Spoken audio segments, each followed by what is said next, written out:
placées sous la protection de l'aide sociale à l'enfance vendent-elles leur corps sur les sites de petites annonces? Selon un récent rapport ministériel, la moitié des mineurs qui entrent dans la prostitution vivent dans un foyer de l'ASE.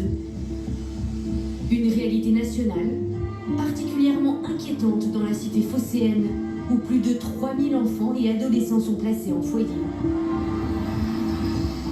Certains centres à Marseille, censés être des refuges, seraient même devenus des lieux de recrutement pour les proxénètes.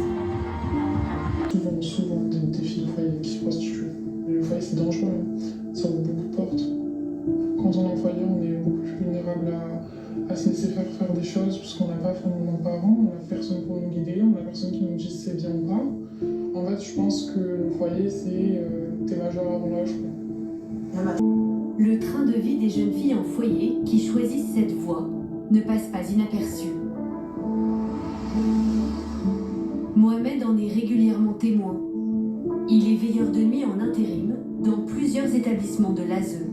Sur une ronde que j'effectuais la nuit, j'ouvre la porte de la fille, je savais pertinemment qu'elle n'était pas là, qu'elle était entre guillemets en train de travailler. Puis je regarde et au sol, je vois plein de sacs en fait de marques de luxe. Mais vraiment, ça se voit que la fille venait de revenir du shopping, elle avait balancé en fait ses achats par terre. Il y en avait pour quand même bien plus que mon salaire. Des bons amis, du parfum à outrance. Elle se déplace exclusivement en VTC. C'est là où on comprend aussi que la fille a des moyens financiers qu'elle n'avait pas avant d'arriver dans la structure. C'est devenu tellement banal que en fait, la fille me dit ouvertement ce soir je fugue. Je préfère même qu'elle me dise je vais fuguer, au moins je suis averti et je fais les démarches nécessaires à la déclaration de fugue. À chaque fugue, la police est prévenue. Mais juste en face du palais de justice, l'établissement a depuis fermé.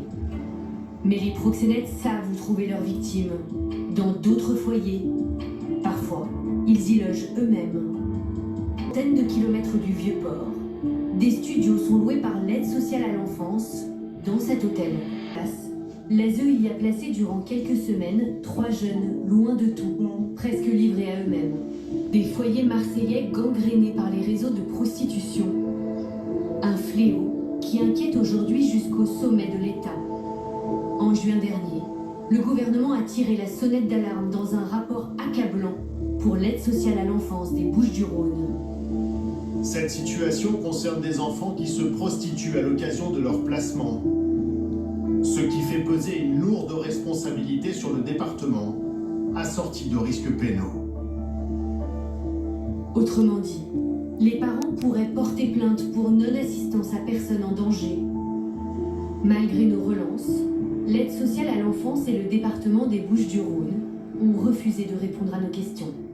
Mais à Marseille, cette situation pose aujourd'hui un problème de confiance aux professionnels de l'enfance. Combat, le travail des éducateurs est essentiel.